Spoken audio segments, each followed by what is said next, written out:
Welcome to The Explainer. Today, we're taking a deep dive into a story you probably thought you knew by heart. We're going to explore L. Frank Baum's thrilling and honestly pretty surprising origin story for one of the most famous nursery rhymes of all time. We'll be breaking down the narrative, the characters, and Baum's very specific word choices to uncover the hidden depths of this absolute classic. I mean, seriously, have you ever wondered what actually happened before that little mouse ran up the clock? We all know the rhyme, right? But L. Frank Baum gives us the dramatic backstory. He basically asks us to rethink this simple little verse through his wildly imaginative lens, turning it into this epic tale of rebellion, suspense, and ultimate consequences. Section 1. The Disobedient Mice. You know, every great story starts with a comfortable status quo that's just begging to be disrupted, and Baum sets a wonderfully cozy scene for us here. Mama Mouse needs to leave her three little ones, Hickory, Dickory, and Dock, to go forage for flour. But before stepping out, she kisses her kids and gives them one very clear rule: be good and don't go out of your nest till I come back. This sets up the foundational theme of the whole story, which is obedience. It's your classic setup. The authority figure leaves, the rules are set, and the tension instantly kicks in because we all know what we're thinking. Are they actually gonna listen? Well, Baum immediately lays out the contrasting personalities of these three brothers. On one side, we've got Hickory and Dickory. When Mama leaves, they're super cautious. Little Doc complains that he wants to go with Mama, and Dickory wisely tells him, she'll take us when we're big. But then there's Doc. The text literally calls him naughty. He's impatient. He has that classic toddler hubris, insisting, "We are already big. I want to go out into the world and see what it looks like." It's Doc's endless curiosity that really drives this whole plot forward, eventually convincing his older brother Hickory to reveal a secret way out. Section 2. Into the Unknown. So Hickory agrees to take them through the hole, and pay attention to Baum's deliberate word choice here. Hickory says he has discovered a way out. To us, sure, it's just a crack in the wall. But to these tiny explorers, it's a grand discovery mapping out a totally alien landscape. He sticks his head through the crack, finds everything pitch quiet because the human family is fast asleep, and they cross that threshold from the safety of their nest straight into the vast, unpredictable human house. And let me tell you, the suspense really builds here. Their little hearts are just pounding because they are terrified of being seen. Just picture the timeline of this journey: sneaking through the crack at midnight, creeping quietly over a thick carpet, and eventually deciding to brave the stairway until they hit the grand hall. Baum describes them as being greatly surprised by everything they see. Just imagine the sheer scale of a human stairway and a plush carpet from the perspective of a tiny mouse. It's this intensely suspenseful, heart-pounding journey right into the dark. Section 3. The Ticking Giant. Okay, so they've made it to the hall, but now they run into something entirely alien to them. A tall clock that stood upon the floor and ticked out the minutes in a serious voice. Giving the clock a serious voice completely personifies it.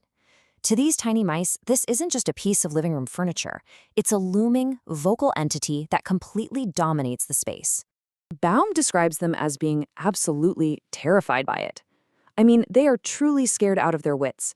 They have no earthly idea what this thing is. Doc even whispers, "Is it alive?" To which Hickory can only honestly answer, "I don't know."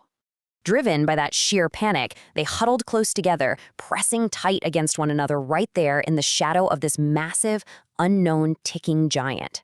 It's such a natural, instinctive, physical reaction to fear, right? They're seeking safety in numbers, just totally overwhelmed by the strange ticking sound echoing through the empty hall.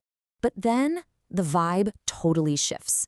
First, they realize the clock is paying absolutely no attention to them. It just keeps ticking away.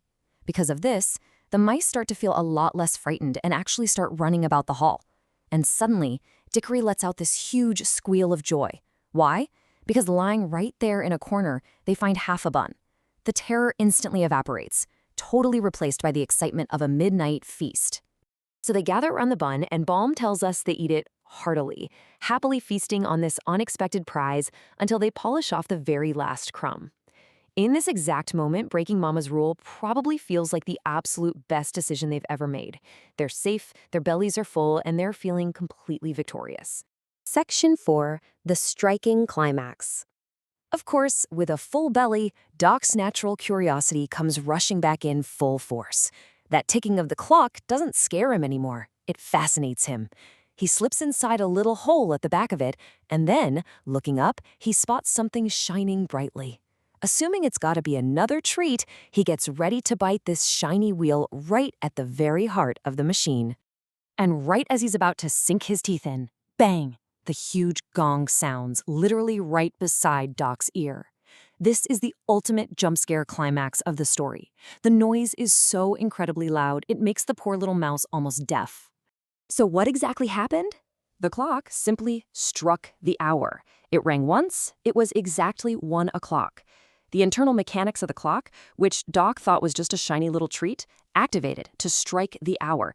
This completely shatters the quiet of the night and brings a level of terror that is way beyond what they felt when they first laid eyes on the thing.